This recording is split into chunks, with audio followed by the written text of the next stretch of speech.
Assalamualaikum warahmatullahi wabarakatuh. Selamat pagi anak-anak. Senang sekali saya Salsabila bisa menyapa kalian kembali dalam pembelajaran ilmu pengetahuan sosial. Anak-anak, untuk mengawali pembelajaran, ayo bersama-sama kita membaca basmalah ya. Bismillahirrohmanirrohim. Mudah-mudahan dengan bacaan basmalah tadi, pembelajaran kita diberikan kemudahan dan diberikan kelancaran. Amin. Anak-anak, pada kesempatan hari ini kita akan belajar tentang interaksi antar negara-negara ASEAN.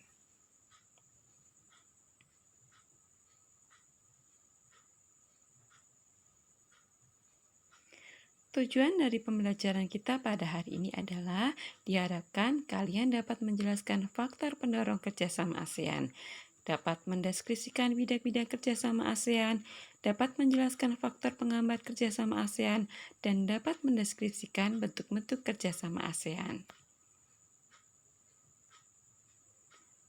Lalu apa sih ASEAN itu? Tentunya kalian sudah mengetahui semua ya. ASEAN adalah suatu organisasi yang beranggotakan negara-negara di kawasan Asia Tenggara. Masih ingat jumlahnya ada berapa? Tujuan ASEAN menurut Deklarasi Bangkok ada 5. Yang pertama yaitu mempercepat pertumbuhan ekonomi, kemajuan sosial, dan perkembangan kebudayaan. Yang kedua, meningkatkan perdamaian dan stabilitas regional. Yang ketiga, meningkatkan kerjasama di bidang ekonomi, sosial, iptek, dan administrasi.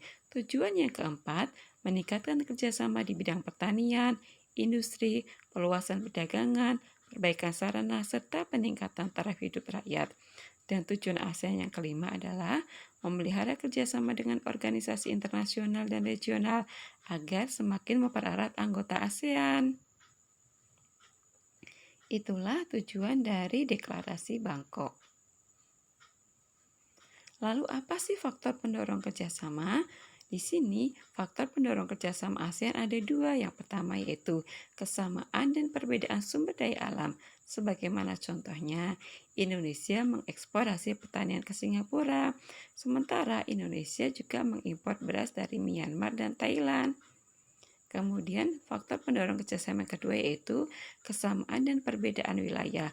Hal ini dapat kita lihat bahwa anggota ASEAN berada di kawasan wilayah Asia Tenggara. Lalu apa pula faktor penghambat kerjasama?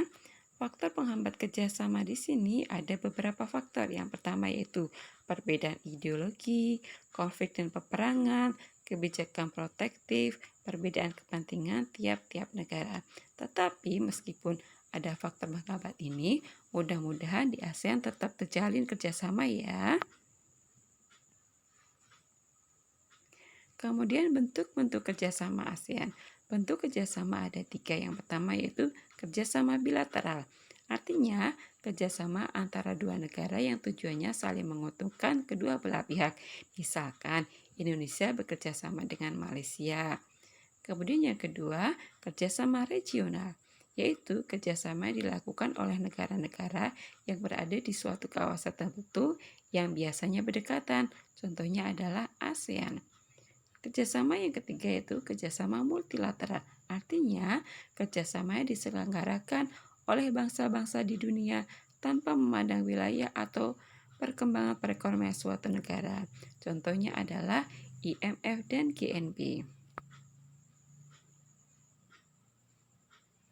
Lalu apa saja bidang-bidang kerjasama di ASEAN? Bidang-bidang kerjasama di ASEAN antara lain yang pertama yaitu bidang sosial dan budaya. Di bidang sosial dan budaya ini dilaksanakan oleh COSAD, yaitu yang pertama, perluasan kesempatan kerja, pembayaran upah yang wajar. Yang kedua, pembangunan kaum wanita dan pemuda. Yang ketiga, pertukaran budaya dan seni serta festival film ASEAN. Yang keempat, penandatanganan kesepakatan pariwisata ASEAN. Dan yang kelima, penyelenggaraan SEA Games. Di bidang politik dan keamanan, di ASEAN dibentuk oleh ZOFAN. Yang pertama itu Zona Perdamaian, Kebebasan, dan Netralitas. Kemudian TAC, yang tujuannya adalah menciptakan stabilitas politik dan keamanan di kawasan Asia Tenggara. Dan yang ketiga adalah CEN-WFZ, yaitu kawasan bebas senjata nuklir Asia Tenggara. Adapun di bidang pendidikan, bentuk kerjasamanya antara lain ASEAN Council of Teachers, artinya perkumpulan organisasi guru di Asia Tenggara. ASEAN Council of Teachers ini diprakarsai oleh Indonesia di tahun 1978. Kemudian terdapat pula penawaran beasiswa pendidikan, misalkan dana beasiswa ASEAN dari Jepang. Dan yang ketiga adalah Olimpiade bidang pendidikan. Contohnya, Pertamina pernah menyelenggarakan OSN pada tahun 2015. Itulah anak-anak pembelajaran kita tentang interaksi antar negara-negara ASEAN pada kesempatan hari ini. Terima kasih, mudah-mudahan dapat kalian pahami. Tetap semangat belajar, sampai ketemu dalam pembelajaran berikutnya. Assalamualaikum warahmatullahi wabarakatuh.